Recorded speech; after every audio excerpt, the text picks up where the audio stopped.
Some were worried it would be a slow trade deadline, but really it was the trade deadline for procrastinators because, man, a lot of things happened in the last 5 minutes. Step up to the plate. It's the Locked On MLB Squad Show, sponsored by Gametime. From the Dodgers to the Astros, the Mets to the Rangers, and everyone else in the league, with the experts of the Locked On Podcast Network bringing you the most comprehensive breakdown of all the action around the horn. We're coming in spikes up. No hurt feelings allowed, so squad up. Welcome into the latest edition of the Locked On MLB Squad Show. We have a packed squad for you here today because joining me is Brian McKeon from Locked On Yankees, Brandon Warren from Locked On Twins. Moment of silence for him.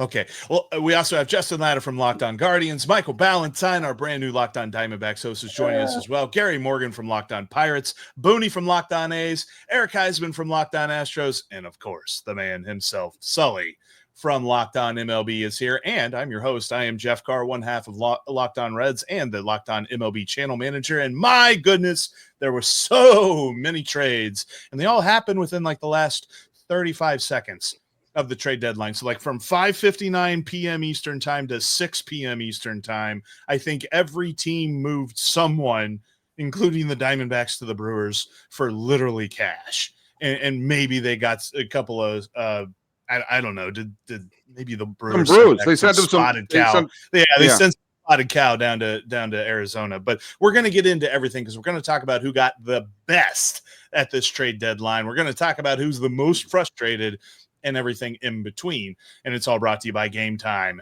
Download the Gametime app today and create an account and use the promo code LOCKEDONMLB to save $20 off your first purchase. All right, guys, who improved the most? I mean, the Padres acquired a whole new team, didn't they? Yeah, I feel, and they got rid of an entire farm system in the process.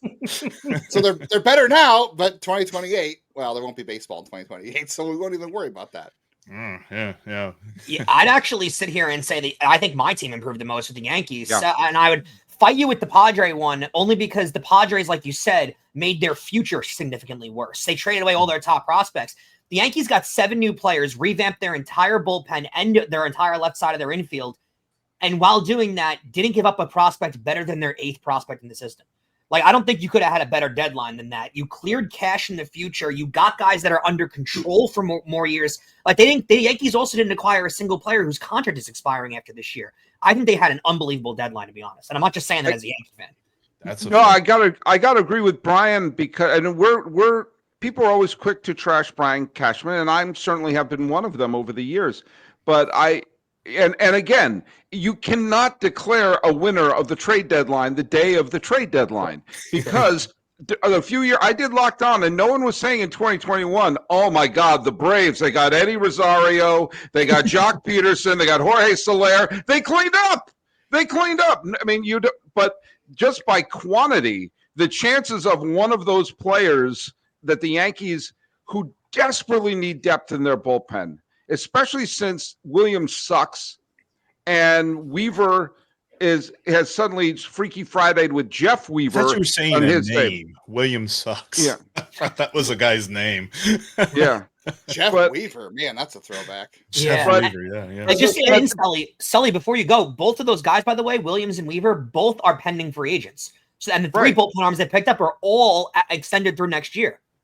And McMahon has already shown that he is a human being who could play third base, which is an upgrade from no human beings who could play third base. And yeah, he strikes out a lot. He's a Yankee. That's part of the contract. But the fact of the matter is he can get a big hit from top. The ball rolls between shortstop and the third base line. It's not an automatic inside the park homer because there's third base there. And, at the Old Timers Day, they were talking to Greg Nettles saying, hey, do you have anything left in the tank just for a few months? So I'll trash Cashman when need be. But, the chances are he acquired, was it 400 or 500 relievers today? And the odds are that a couple of them will pull that Graham Lloyd, David Weathers, didn't see this coming, depth in their bullpen. And, if you're going to trash someone, you got to be there you got to praise them. They could all be busts, and we'll all hate Cashman later. But the fact of the matter is, he did what he had to do and didn't give up all the big, huge honking prospects who will be the next Monteros and Jabba Chamberlains, the great Yankee legends. What about our friends out in the AL West? Because the best player at the deadline went to Seattle, and then after that happened, Houston was like, "Hang on a second." Yeah, I was about to say that. I know the Astros did not get 50,000 players like the Yankees did today, but they did go out and get exactly what they needed. Pitching has not been a big issue for the Astros this year. Bullpen has been one of the best. The Astros, despite having 18 players on IL at one point, they have the third best record in baseball with all the injuries, especially to Yordan Alvarez, Jeremy Pena, Jake Myers, to all these different players, half the rotation, actually more than that. So the Astros have been doing all this with what they had. The biggest weakness has been the offense all year long, and Dana Brown did all this, brought back Carlos Correa. We'll talk about what they did with the Twins. I still don't understand it. We'll talk about that in the second segment.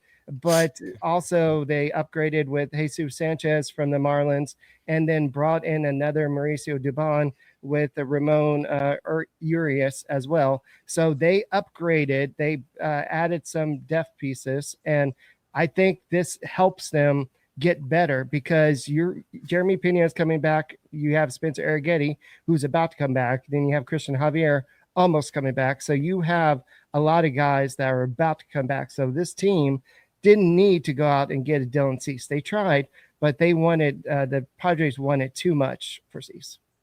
Yeah, West they had to replenish their farm system. The year. It's true. Yeah. You know what I'd say too is what was very interesting about this deadline is you generally get the sense that teams are trying to get things done a little bit in advance. Sometimes it seems like they get it started maybe a week in advance or so. That didn't happen here. The teams wound up trading early on, wound up paying higher prices than the teams that waited longer. Yeah. The teams that waited longer paid significantly less for players than teams. And I take it back to not to go after the Mets as a Yankee fan, but the Mets, what they paid for Tyler Rogers out of the Giants was significantly more than what the Yankees paid for Duvall. Significantly more. And I would debate Duvall as the better pitcher. Okay. If you guys saw that, I don't understand how teams paid so much less the longer they waited. I'm sorry, Murray. I'll jump in for a second, Brian, because I'm in the Bay Area right now. And I don't know if you're hearing, there's the fireworks going on right now. And there's a giant parade because Doval was traded. There's a big rally going in the city because it's I haven't seen happiness like this since New Year's Day 2000. They hate, I've seen his main job on the Giants is to blow saves. So, but a change may do him good, as Elton John sang in Get Back Honky. Well, I'll trust Matt Blake with him, but I'm sorry. Anytime I have the ability to get a guy that with a 3 ERA that throws 147 miles an hour, I'll take him any day. It's actually 147 into the bay is what it is. But anyway, that's fine. It's fine. On paper, that trade looks pretty bad. And I'll say I was probably one of the highest people on Drew Gilbert out of the draft last year. I think on paper that's a more of a hot move than it is overall. I mean, Drew Gilbert's going to be fine. I think Blade Tidwell is going to be a reliever, but those guys were just pieces parts. And the Mets really did improve their bullpen, and they did it. They did it while avoiding trading Jonah Tong. They didn't trade Carson Benj. Their farm system is still intact. They had a farm system that's ready to attack. Like I think the Mets and the Padres are right up there improving their bullpen with the Yankees. The only thing on the Mets is you didn't go out and get a center fielder, and they needed one. Cedric Mullins. Well, I said a center fielder. Cedric Mullins has playing like a 700 OPS this year. He has not been effective at all. I know he's a name we all know, but he's one of the reasons that the Orioles have been playing so poorly this year. I don't know if that's as big of a move as they consider it. Eddie Rosario, Jorge Soler. Yeah. Well, speaking of not as good as you thought they were, let's talk about some frustrated teams. And I know that our friend Brandon has really been, he's been burying it all deep down. I mean, he's doing the Midwest thing, right? He's just taking it all in. He's burying it deep down. Something tells me he's going to let it all out here in just a minute. Time to fuel up and turn it up with 5-Hour Energy Transfusion. It brings the bold grape, lime, and ginger flavor of your favorite golf drink, minus the alcohol, into a quick, energizing shot. Whether you're sinking birdies or just making memories with friends, this one's a hole-in-one for your energy game. Let's be honest, some days on the course or off it, you just need that extra boost to stay sharp and energized. I mean, I was down in Kiowa a couple of weeks ago playing golf in the afternoon in South Carolina. Yeah, I was like 95 with 105% humidity, needed some energy. 5-Hour Energy absolutely came in clutch. If you go to 5hourenergy.com today, that's the number 5hourenergy.com, you can use the promo code LOCKEDONGolf to receive 20% off your order. This offer is only valid until September 30th on one order and cannot be used with other promotions. The code is not good on subscription orders. Whether you're meeting up with friends or trying to turn 18 holes into 36, those are some fun days too. Get the energizing boost you need to power through. Order transfusion flavored 5-Hour Energy shots today. Your favorite team has a Locked On podcast, whether you are a fan of the Yankees, the Twins, the Guardians, the Diamondbacks, the Pirates, the A's, the Astros, the Reds, and so many other teams in between. And if you're just a fan of baseball, Sully's here for you as well. Make sure you become an everydayer and make us part of your everyday routine. First listen, all that good stuff. All right, so we talked about the teams that got better. There are some teams that I think are frustrated, and I don't necessarily know if frustrated is the right word, but my Lord, the Minnesota Twins have a major league roster now, right, Brandon? Debatable. It's ravaged. I mean, what was it? 10 of 26. So I'm not great at math, but that goes down to 5 of 30. You're over 33%. And it's just a lot of pieces that I don't know how it's going to all fit together. I think if you look at each trade individually, like they each kind of make sense to some form or fashion, but the overarching theme seems to be the ownership group saying, sticking up basically a big middle finger to the fans. I think Alan Roden could be a pretty nice player. I'm looking at his stat line right now in AAA, and he's mashed everywhere he's been with the exception of Toronto this season. They got some pretty good prospects, 6 guys in their top 30, and it was a pretty good top 2 or 3 to begin with. Then they get number 4, 6, a couple in the teens, a couple in the low 20s. They got some big league help in James Outman, who was a good player when the Dodgers actually gave him a chance. When they sign guys, kind of pushes the fringe guys off to not really get much playing time. So, I mean, in isolation, each of these trades has different aspects of like, okay, I kind of see the vision. But I think the big middle finger was Louis Varland to the Blue Jays. It just, Minnesota native, 4 years of control, whatever it was, it made no sense to me. Yeah. And I'll tell you who the 2 most frustrated people at the trade deadline are. One is my mother, Dr. Edie Sullivan, who loves her San Francisco Giants, and her favorite player is Mike Yastrzemski because of his connection to growing up in New England. And she actually sent me an email, not a text, an email with the announcement, and she was not happy. You made Dr. Edie Sullivan unhappy. She said they traded Mikey. She doesn't call him Yaz. She calls him Mikey. And Mikey is now a Royal.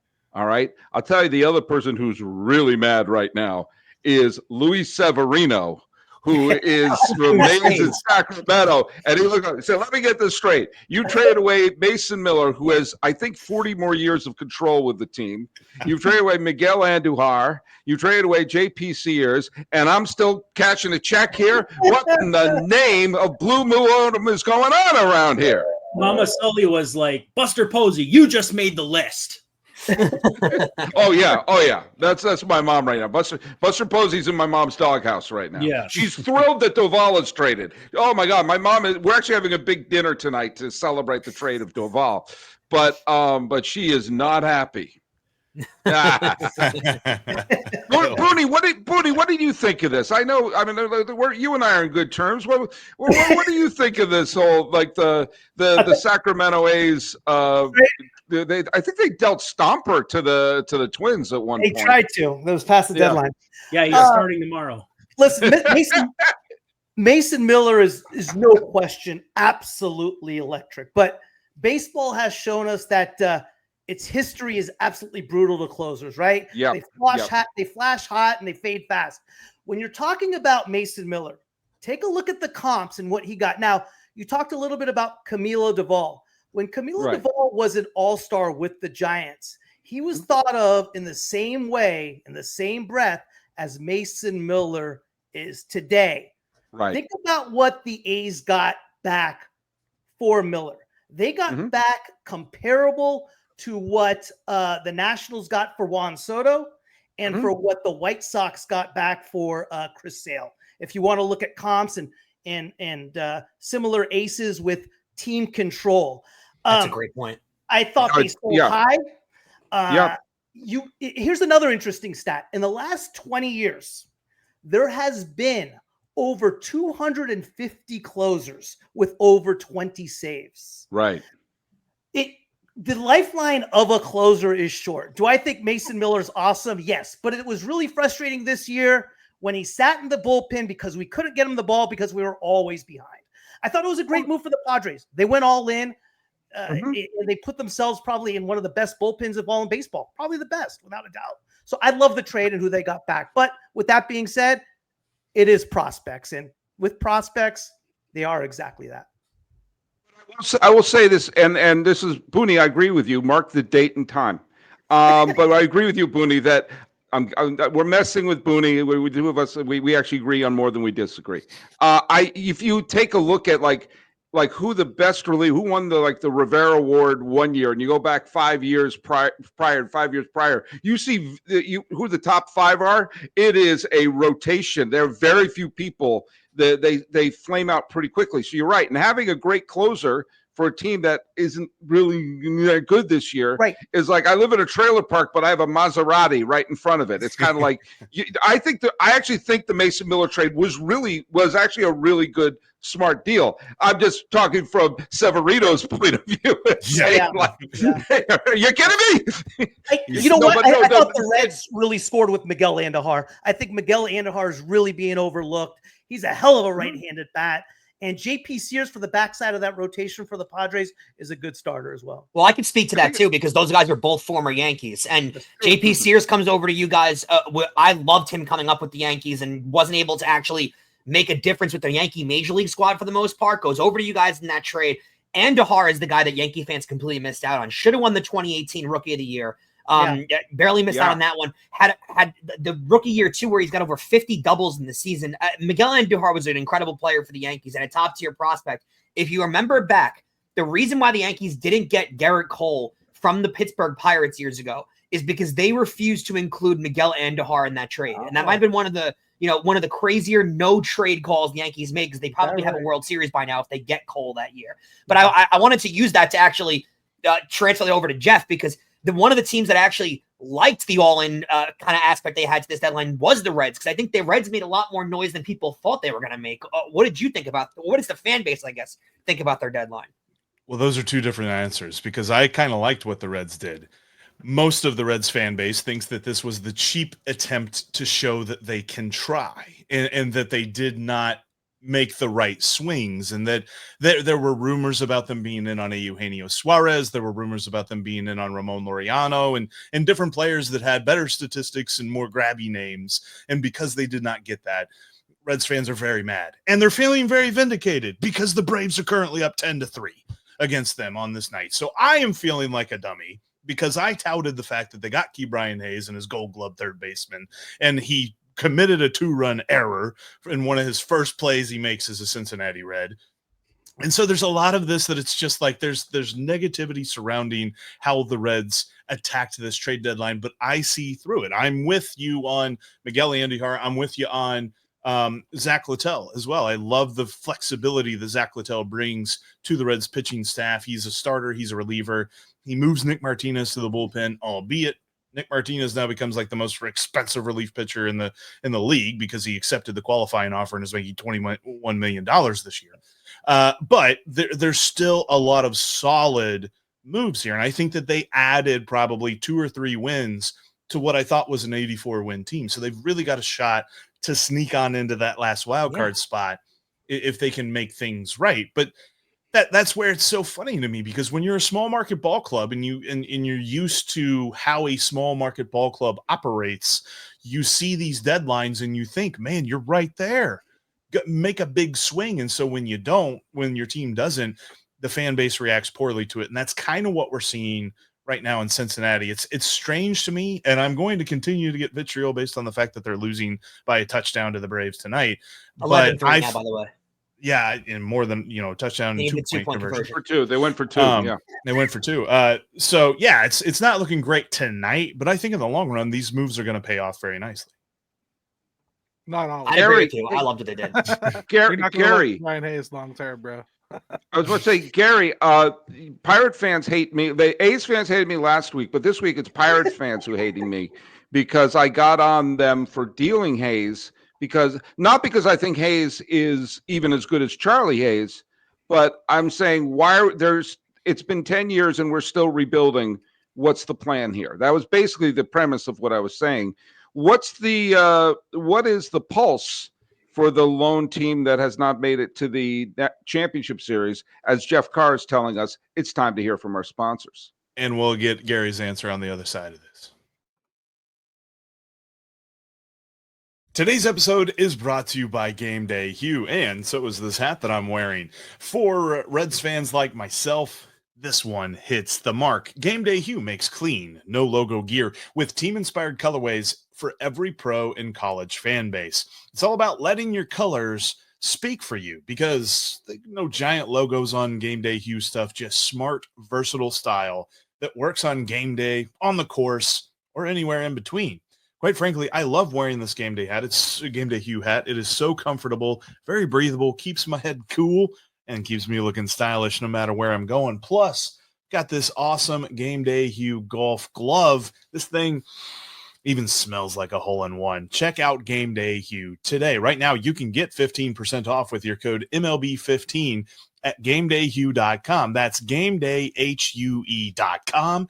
The code even stacks on bundle deals, so now's the time to load up. Let your colors talk, because colors speak louder than words. That's GamedayHue.com and code MLB15. Got a wardrobe change in there because I love that Gameday Hue hat, but man, this Speedway Classic this Saturday is going to be popping, and I had to wear my Speedway Classic hat for this squad show. Anyway, thank you for checking out today's Locked On MLB Squad Show. Make sure that you listen to your favorite Locked On MLB show, because when you're in your feed, every single podcasting app out there, check us out today. All right, Gary, your thoughts? We've been in a state of confusion pretty much all season. Ever since they fired Derek Shelton and held on to Ben Cherington, we've had questions as to what exactly we're doing, who's in charge, who's making decisions. Is he a lame duck? Is he not? What is their plan? They came out and formally told us 2026, so I have absolutely no way to go except for to grade them on a curve with this trade deadline. They said they were trying to get better in 2026, and absolutely nothing they did will do any such thing. The trade that the best player they got, I think, is who we got from the Yankees, their number 8 prospect catcher. So far, probably won't be by the time he gets here from everything I've seen. Flores, I'm thinking we're looking at a guy who's maybe going to be a DH on a team that's never going to have an opening at DH until they let Andrew McCutcheon retire. We are frustrated. I thought Brandon was going to be the most angry one here. Derek Shelton did a nice job on his trade deadline coverage on the SiriusXM app, though, today. He was talking with CJ Nitkowski, and he did a really nice job. So I obviously have some experience with him. He was the Twins bench coach when I used to cover games under Rocco Baldelli, but he might have a future in this media thing. I can tell you this on Perez. Everyone seemed to like him. The problem is the Yankees had so much depth when it comes to catcher in their farm system. And the only bad news I can give you, Gary, is the fact that Yankees catchers in their farm system tend to get fairly overrated, because they have so many and people think they're going to be so great. And then they come up and they're Austin Wells, who is really highly touted, but is hitting 218. So yeah. It's one of those things that, I don't want to burst your bubble. And I think it was a lot that you could get for what you gave up. But I don't know if I can't sit here and tell you that their catching prospect is going to be great because they've got 6 other guys that are supposed to be major league talent. I'm refreshed that you wouldn't come on here and lie to me, Brian, because I know better. But I really appreciate those words and the kindness. I honestly want to tell you, I think you're getting David Bednar at the best he's looked since 2023. I mean, this is arguably the most dominant version of David Bednar I can remember. Even when I'm so happy. Doing well in 2023, he is unhittable right now. He's my favorite addition the Yankees made mainly because he's a husky fella who throws 100 miles an hour and drinks beer all day. Like, how could you not love a guy like that? This is David Wells as a reliever. I absolutely love it. David Wells averaged like what 88 in his fastball back in the day, and showed up to the ballpark with a couple beers already in the tank. Yeah, and Bednar throws about 107. So legit though, we are confused. They kept rentals. They didn't trade all their rentals. Like, we still have Tommy Pham, who has been one of the hotter hitters in baseball the last month. I can't imagine somebody didn't want to give a bag of balls for him. You know, so it was unbelievable. We still had him, and everything else they did looked like we're trying to shed salary. So to hold on to Reynolds when you're trying to shed salary doesn't make a lot of sense. And again, didn't Ben Cherington say he didn't think that they needed to make any moves? Like, they felt like they didn't have to make a trade, and it's like, what are you talking about, dude? Yeah, man. I'm trying to keep track of the lies, but it's difficult. I do chronicle them daily on this show I got on this network, but it's tough, man. Like, we honest to God, I think honestly we just don't know the direction we're rowing. We've been told 2026. Nothing they did addresses 2026. The closest thing they have to it is Cam Devaney, who they traded Adam Frazier for 2 weeks ago. He's 29 years old and hasn't debuted yet. Okay? Yeah, you're blocked by Bobby Witt, but you're blocked for other reasons if you're 29. Mm-hmm. Hey, Gary, Brandon, do you guys need a hug, man? Can we bring it in, Gary and Brandon? Boone, get in there too, man. Michael, get in there too. Michael, get in too, because your team's handing players off to Milwaukee right now. Yeah, Michael, can we get your opinion on that too? Because I don't. The Milwaukee thing is one thing, and then Suarez kind of gets dealt because he had to get dealt, right? It just felt like everyone was talking about Suarez getting dealt, so Diamondbacks said, "Yeah, you know what? I guess we have to." So they just traded him away too. What's your take on all this? Well, first of all, how's the mic doing? Is it better now or not? Yeah, you sound good. Okay, fantastic. I was just kind of hanging out over here because I'm the new guy, right? I've been doing this for a week, so I'm letting all the rest of you guys talk, and I certainly appreciate it. You're doing a great job. I think that the Arizona Diamondbacks did exactly what they had to do. They traded away a bunch of rental pieces, right? They traded away Naylor and Bridget and Kelly and Miller and Gino Suarez, and they got nine prospects back for them. 6 of them are starting pitchers and are either AAA or already had their debut in the major leagues. So 6 of the 9 prospects are close, unlike Pittsburgh. Sorry, Gary. And so they also were fiscally able to do that, and they were doing it smart as far as a business-wise goes, because they just saved $18 million on all of the trades that they made. The main one being the one that everybody wants to knock right now, which is we gave Jordan Montgomery and Shelby Miller to the Brewers and had them pay the majority of that salary. So they paid $3 million of that salary, by the way, and then we get a player to be named later on top of it. So they saved a lot of money. They traded to people that they were going to expire anyway, and they weren't going to get anything for. And the last thing I want to say is this, and I'll let you guys kind of go from there. They did keep Zach Gallen, and a lot of people are like, why'd you keep Zach Gallen for? Well, they can do a qualifying offer for Zach Gallen, and then once he either rejects it or takes it, wouldn't you, if you're Zach Gallen, you've got a 6.66 ERA, wouldn't you sign and take that qualifying offer and try to get yourself, a comeback year and then get another contract later on, 4 or 5 years for big money? So I honestly think the Diamondbacks did everything right. It's just sad because we're not going to make the playoffs, and we know it going in. Can I say that's a very mature response from a fan base who just kind of like, from a team that just kind of like waved the white flag on the season? That's a very Twins. He's new. He doesn't know you're supposed to be irrational and scream and everything like that. He hasn't been beaten up right, yet though. online. No, he's 100% right. He's 100% Yeah, right. the Diamondbacks did what they're supposed to do. Before we get out of here, Jeff, can we just address this? What on earth were the Cubs and Tigers doing? They're having fantastic years. the Cubs must have like lost cell phone service. The Tigers got a shell of Charlie Morton, and they traded for Kyle Finnegan. Like, Kyle Finnegan's fine, but like the Tigers, dude, you're having one of the best years you've had since peak Miguel Cabrera time. And the Cubs have a great farm system. They didn't want to trade a guy who's essentially a DH and Moises Ballesteros, and you got Willie Castro and Mike Soroka. Like, come on, especially for the Cubs. Okay, Great point. Their GM is an ex-Guardians front office guy, Derek Falvey, and who's the GM? I can't remember the GM's name for the Cubs. But they're making the Guardians look bad. Like, come on, guys, what were they doing today? The Red Sox too are in on this too. The Red Sox got Dustin May, Dustin May and Steven Matz. Like, come on, guys, what is happening here?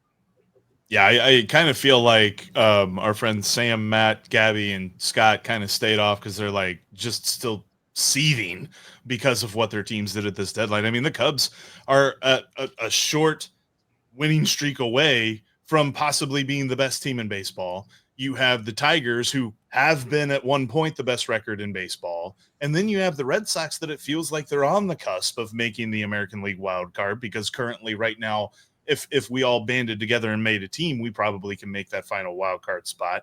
I think that there is so much missing from these teams. And oh, by the way, none of them are small market. Like, none of those teams are small market teams. They are all, you know what's crazy too, Jeff, is all these teams saw teams that they're chasing or in their division right behind them make moves. So you'd think that when the Cubs see the Brewers make moves, when the Red Sox see the Yankees and the Blue Jays make moves, you'd think that would inspire those teams to let's get on the move here. Let's do something, because we got to say on Pat to just sit. You kind of, Eric, I see you nodding your head. As soon as the Astros started doing stuff, the Rangers picked up their tail and were like, "Oh, the Astros responded to the Mariners too." Exactly. Mariners, you see this happening across the league, and I don't understand. You saw it the night before with the Phillies and the Mets tag teaming on different bullpen pieces. I don't understand how, when teams in your division do stuff, how you just sit pat and go, you know what? No, we're fine. Everyone else got better, and we're behind them. We're good. The Angels even were buying, which I don't think they should be, but like, what's up with that? At least like they are the perpetual buyers. They always buy. No one can explain that one. Apparently, they have Angels in the outfield right now. Yes, they think that Danny Glover is managing the ball club right now, and I think that might work out for them, and probably won't. But the last thing that I will say, the one team that I kind of want to, I'm interested to see what Kevin and Ulysses really have to say about this, because I do not know what the Tampa Bay Rays did, but for some reason I have this feeling that they will have been the smartest team at this deadline, because they just get trades right and they don't lose those trades. As much as it was, we're going to trade with the Reds and we're going to throw one of our prospects over here to the Dodgers and we're going to bring in some more prospects from them, and then we're going to bring in Griffin Jacks, and it's like, wait a minute, are you sellers? Are you buyers? They're the Rays. And that's who they are. They're annoying. They are in their own category at the deadline. They're Actually, I like this stuff at the winter I like that meetings. approach when you are not like a hardcore contender. I like that approach that you can buy long term. Like the Cubs did it last year. They got Isaac Paredes. The Cubs had a better trade deadline last year when they weren't in it than they did this year, because they flipped Isaac Paredes into Kyle Tucker. Like, yeah. What did you do? Can we do a poll of who the big winners are? Because I'm actually curious to see what everyone thinks, to be honest. Not October. It's not October. We don't know yet. But you don't know yet. But you know how you feel based on what teams gave up and what teams got. Like there are feelers out there of who won and who lost. And we know who lost. The Twins. The Yankees won in 2002 because they picked up Jeff Weaver, and the Red Sox won 2007 because they got Eric Gagne. So sometimes these things work out well. If I was to rank it, I would say Mariners, Astros, and Yankees. 1, 2, 3. Nobody mentioned the Blue Jays, but they did some pretty good things. They're the best team in the AL record-wise. Getting Bieber, if he's even close to what he was before, and they can exercise the option on him. And then it's a mutual option. Oh, it's a mutual. Okay, well, I'm here to tell you Louis Varland is fantastic. They're going to love having him. And Sir Anthony Dominguez, I mean, they needed help in the bullpen. Jeff Hoffman has been an enigma. I thought they did a pretty good job of fixing the few woes they had. You'd like to see better starting pitching from them, but I think they have the guys to get that done, and then Bieber in that mix too. I like what Toronto did. It wasn't flashy, but I think it could be very beneficial. I got to Sully, run. close us out. I got to run. I got to run. Take care, everybody. And I think the Senators won. And that on that bombshell, it's time to end. Thanks so much for checking out this Locked On MLB Squad show. Appreciate everybody for joining in. Like we said, make sure you check out your favorite team's Locked On podcast. We have a podcast for your favorite baseball team every single day, covering your team all the way, because we are part of the Locked On Podcast Network, your team every single day.